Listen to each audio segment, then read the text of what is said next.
everybody. I'm BJ Flag. And I'm Rich G, and this is episode 293, Pricing Your Company Out of Business, When to Stop Raising Prices. Right around now, I'm saying, Richard. This is amazing. I was listening to Morning Brew. They have a great daily podcast, and it's earnings season. So about, I don't know, 40% of the S&P announced all their earnings yesterday, and they devoted their whole show on providing nuggets of insight to some of the major announcements. So they didn't do everything, they just did major announcements. But it was so great to hear their fresh perspective on some major brands. It was really good. Yeah, and what's funny is that businesses are constantly faced with the challenge of balancing their pricing strategies every day. I mean, Yeah. we do it, BJ, all the time. It's Mhm. crazy. And while it's natural for companies to adjust prices to accommodate fluctuations in the market and operational costs like all the shipping and handling and everything that goes on, it's essential to know when enough is enough. Yeah. Yeah. And you brought up a really good point, Rich, which is the balance between the CEO and the CMO and the sales team. Yeah. There's this gentle balance that's going on, and major personalities, just they have different goals. Yeah, the CMO and sales have the ear of the customer, and the CEO and the CFO have a focus on earnings, profit, and they're Yeah. trying to squeeze every dollar. So if they have the chance to raise prices, they will, but then hopefully the CMO and the sales will come back and say, "Hey, you can't go that far." Yeah, exactly. And even large established businesses like Chipotle and McDonald's have felt the impact of this type of price resistance that's happening with their customers. McDonald's said, "Hey, some people are not adding fries anymore. Uh-oh, we raised it a little too high." And Rich and I will go over this in this podcast, kind of explore the dangers of raising prices too high, and then offer four actionable steps that you can, help you to avoid pricing your company out of business. Yeah, so let's do an offshoot. Let's better understand the risks of overpricing because it can Yes. have severe consequences for a business, particularly in a market with high competition and price-sensitive consumers. Okay, so Yeah. look at your business and do you have high competition or price-sensitive consumers? Yeah. Continuously increasing prices may result in the following four things that might happen. Dun dun. Loss of customers, market share problems. As prices rise, customers may begin to look for more affordable alternatives, leading to a decrease in sales and ultimately revenue. So when you do this, you're playing with market share. So, Yeah, you've seen this with like supermarkets. People are not going to the established ones because their prices are insane.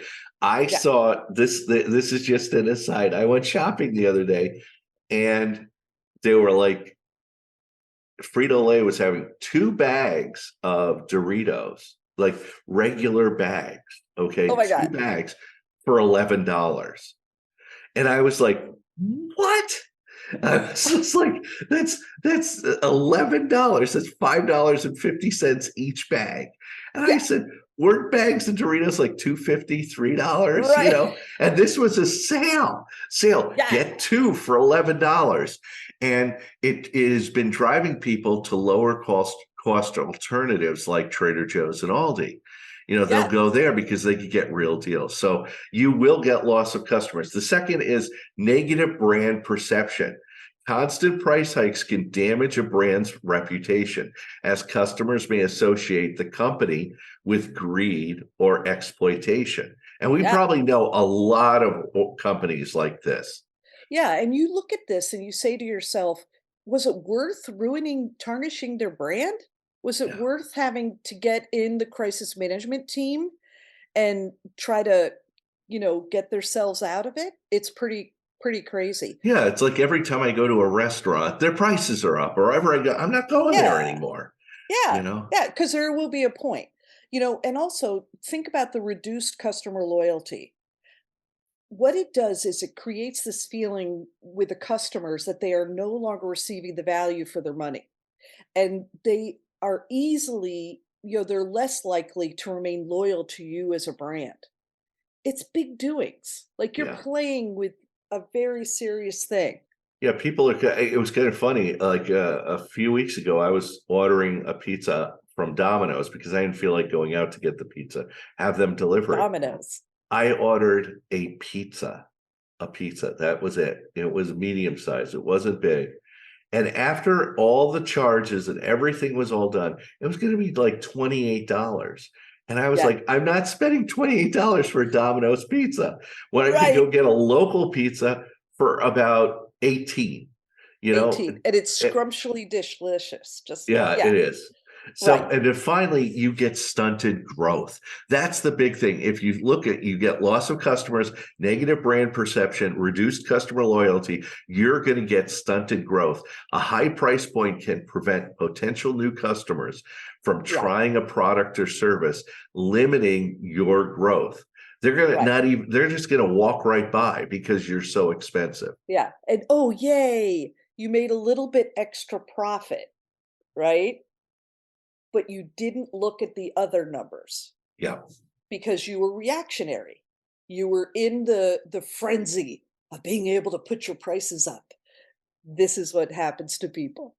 But you know what? With all of these risks in mind, it's crucial to recognize the signs of price resistance early on and make informed decisions about pricing strategies. Here are going to be four different actionable steps that you can help kind of right that balance. The first one is monitor customer feedback and market trends. So, a lot of people, like I said, get caught in the frenzy, but stay in touch with your customers and listen to their feedback because that's going to be essential. Yeah, and keep an eye on social media, online reviews, and direct feedback from customers to gauge their sentiments regarding pricing. And like, as I was saying the Domino's thing, I was like, I really wish they'd follow up and wonder why I didn't order from them and say, is there a reason why? Because I would tell them it's too expensive. It's too Right. expensive. And when you're monitoring market trends and competitor pricing to ensure that your prices remain competitive, you are basically trying to offer value to your customers. That's really what you're trying to do. So look at it in a really positive sense in that you are trying to wage and be proactive in how you're approaching this price increase or decrease. Excellent. So step two, we want you to evaluate the price elasticity of your products or services. Now that's a scary term. It's a scary, Yes. scary term for me, but we want you to understand the price elasticity of your offerings, which is how sensitive customer demand is to price changes. And if you find a demand decreasing significantly with even small price increases, consider reconsidering your price strategy, right? Yeah.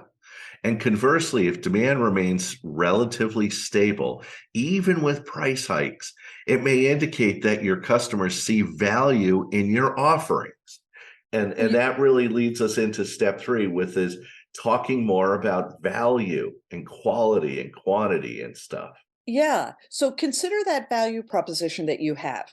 Evaluate your company's value proposition and how it compares with your competitors. Yeah, and you could justify higher prices if you're offering a unique, high quality product or exceptional customer service. I will Yeah. pay for things that I know that they're going to do a great job or that nobody else can do it that way. Richard really loves going to Richard's. And it's not just because his name is the same. Yes. He loves the customer service. And it's amazing the amount of information they have and you're in and out of the store. It's customer service. Yeah. And if Unbelievable. calculated, increasing quality, quantity, or size gives you a reason to raise prices. You Right. might be able to flip things a little bit with your services or your products, and people will be like, wow, that's a great deal. Yeah. And, however, continuously raising prices might harm your business if you're not providing that extra value add to each of your customers. So it's a gentle balance for sure.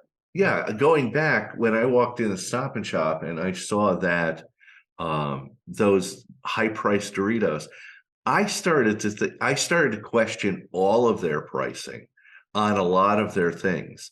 Right. And then I started looking at the store and looking what a dump it was. And then I started looking at the customer service and going, it's not that good. And I turn to my wife, I go, why do we even shop here? Well, they've got good prices. No, they don't. They don't No. have anything. They have great selection. No, they don't. And it's like I said to my wife, maybe we should just start looking at going to Trader Joe's Right. or Whole Foods and Back to spending a Whole little bit Foods. more and Yep. getting quality. Yeah. So, Yeah. well, then there's step 4, which is, I think step 4 is always the same with us, BJ, which I is know. test it and adjust it. So don't be afraid to experiment with your pricing strategy. Yeah. You're using that flexibility we just talked about, the elasticity. Test different price points, promotions, and discounts just to see what your customer is going to do. How are they going to react? Yeah, and regularly review the results and adjust your strategy accordingly. Okay, understand the elasticity. I'm having a hard time saying it. You're so right. It's like it's our word of the day. It's It's the our word bad of the word. day. I gotta Yeah. say elasticity. Elasticity. But this iterative, that's another great word, approach will help you find the optimal price point for your business. So you have to become the expert at being able to adjust. So it's really, Maybe really good. maybe we should run through our copy, first voicing it and seeing if we find problems with some of the words. What do they call that again? Oh, rehearsing. Rehearsing, Got it. Yeah. rehearsing versus winging it. Anyway, You guys love us. Don't worry. so what's our Um, resource this week, PJ? well, hello. It's Morning Brew Daily Podcast. It's a really fresh take on business for 25 minutes. The two guys are just hilarious. I love how they do fast week, slow week to identify how's the news coming in. They're a great, great duo. I think it's a real good one for you to listen to. And that's it for this week. You can reach out to me at richg.com and you can find BJ at newrenew.com. And thanks to our producer, Richard Scalzo, who makes us look fantastic every single week. And have an unbelievable week and catch you later.